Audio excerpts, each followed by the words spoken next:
need siyang hugasan guys, tapos isok siya, isok.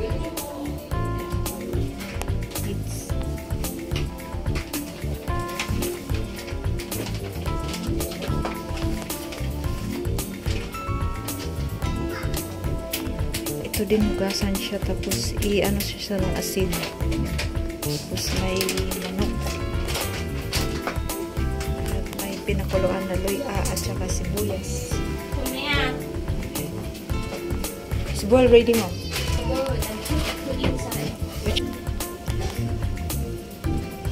Kailangan siya i-ano para mawa ang smelly. Mawala yung smelly. Ano siya? Bituka ng malaking isda. Ito.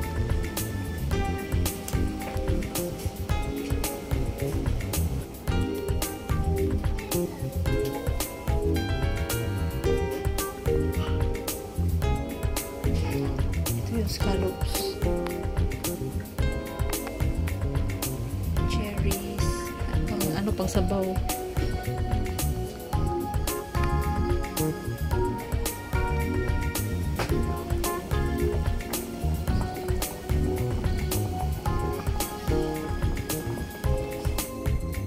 Kailangan na siyang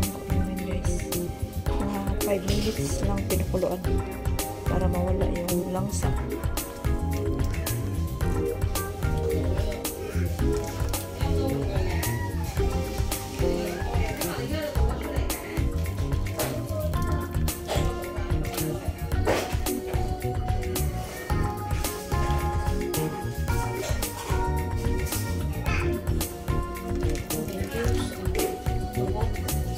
Ayan guys, kumulo na ang ating tubig. Sunod natin yung ating manok. Ang manok. Malaking manok na walang balat. Ayan. Okay. This one.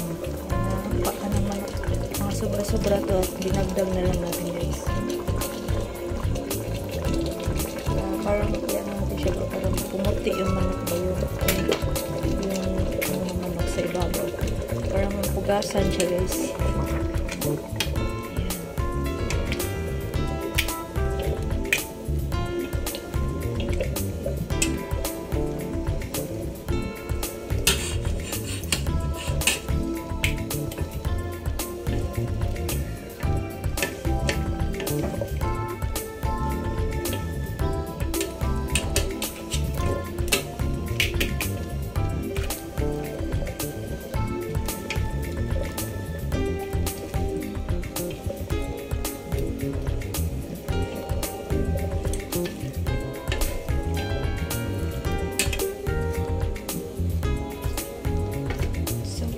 Siya. Kailangan natin siyang kunin sa kumulong tubig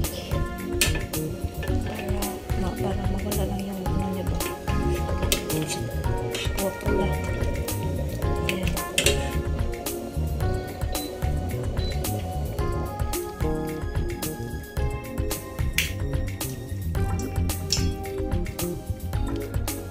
So ayan guys, kailangan natin mapakulo ng tubig. Hintayin natin siyang kumulo. Ilagay natin yung manok dyan. So, ayan na guys. Kumulo na siya. Ilagay na natin yung ari-arian. Ari-arian. Yung pakalang manok. Kumayin na natin para hindi mahulog.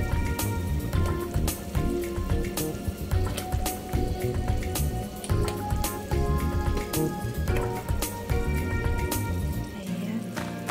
Tsaka yung buong manok.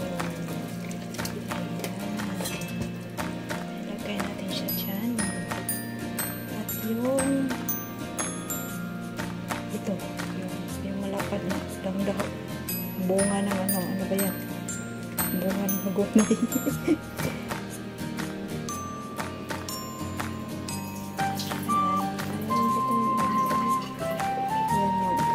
Ano daw to? Mga liso ng lotus.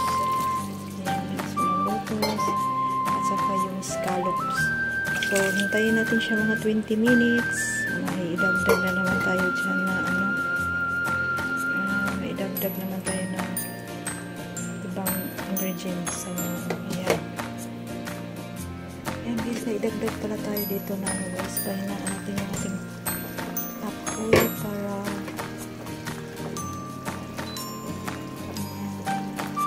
seven ng insakto. So idagdag natin yung isda, yung bituka ng isda.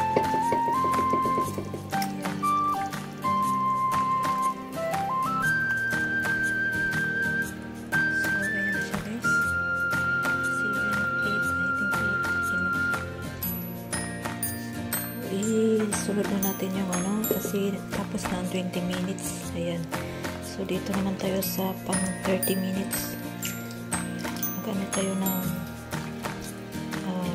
10 minutes. Hintay tayo. So ayan. Bango na guys. So ayan na guys. Ayan na guys. Nilunod na natin yung cherry. 1 hour daw ito lulutuin. So, takpan natin para sa mga ano